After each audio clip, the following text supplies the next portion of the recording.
All right. The first of the Jack London stories of the Wht Slnc, where uh, three trappers, two white men and a native woman. One of the one of the trappers married to the native woman, are on a trapper. I guess they're doing a trapper line. They've got all the furs and they're fighting their way through really brutal conditions. We see what that entails to a dog who is starving and weary, and the sleigh crashes, and it gets bashed and and is nearly dead, but can still follow along. So it follows along. They keep on going, but unfortunately, a tree falls on the married white trapper, and he's crushed. His body is crushed. He's going to die. There's no thing out of it. And he basically asks the guy, it's like, kill me and go on with my wife who is pregnant with a kid. You can, have a good life with she can have a good life, even if you're not interested in her. She needs to get out of here. There's a whole thing of like, well, the white way is so much better than the native way. She can't go back to that. So you'd send her on to the States. And in the end, he gives it one night. The Malamute kid, who is the guy who isn't crushed, begs for at least one night. He goes off to hunt for a moose, doesn't find one. When he comes back, the native woman Ruth is actually fighting with the dogs who have turned on the masters and is going for the food, and indeed has kind of devoured some of this, like the salmon, and scattered some of the flour. So that's not good. They actually have to fight the dogs off, end up killing one of the dogs and using that for food. So it's very kind of like, these are half wild creatures, these dogs. So there's a lot of dog cruelty in this. And in the end, it's like, he's still alive. The guy is still alive, and he Malamute kid, the native Ruth goes off, and he waits for him to hopefully just die on his own. But it gets to noon. He hasn't. They've rigged up a thing, so basically they've bent some pines down, so it's like the dead body, once it's dead, will get carried up into the air to kind of, I guess, not get devoured by the wildlife. And all through this, we get this whole thing about the Wht Slnc.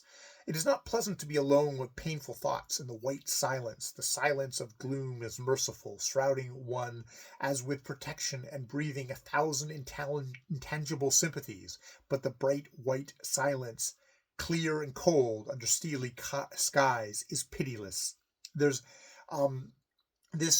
Jack London definitely has kind of the high kind of pulp.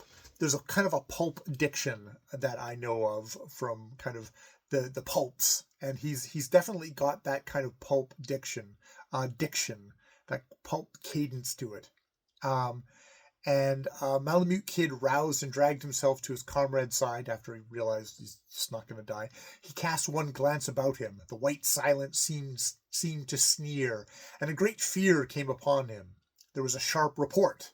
Mason, who is the dead guy, swung into his aerial sepulchre, and the Malamute kid lashed the dogs into a wild gallop as he fled across the snow.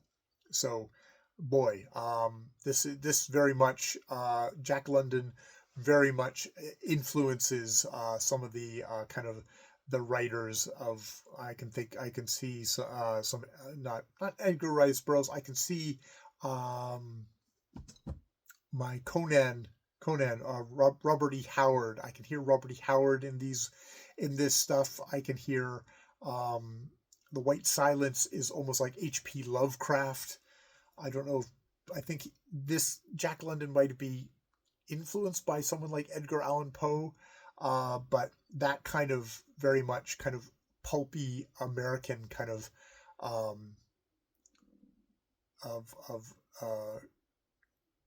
purpleness, slight purpleness in this early story. I can see. Also very much, boy, this is right into the action. We get dropped in here immediately with him kind of like having a, talking about, we're getting out of here, and having this dog named a fancy name is not a good idea. You should have a simple name. The fancy name dogs, they get crushed under their own thing, and sure enough, the fancy name dog is the one that's going to die. It's the one that's not hard like the others. There definitely is, I've heard, this has this kind of primal dog eat dog kind of Hobbesian kind of we're not cooperating, we're against the pitiless nature, and nature is kind of is personified in the white silence, which is interesting. There's also some kind of white racism, white supremacy going on in this story. Also, the kind of the male and female thing. There's very much a thing about women bow, women obey, which is very much embodied in Ruth, as well as the whole thing of white versus native, and the white way being the better way, is in this story as well. So all this sort of stuff present here in this first story from Jack London, The White Silence. Be interesting to go on to the next story, which is The Son of the Wolf. All right, next time.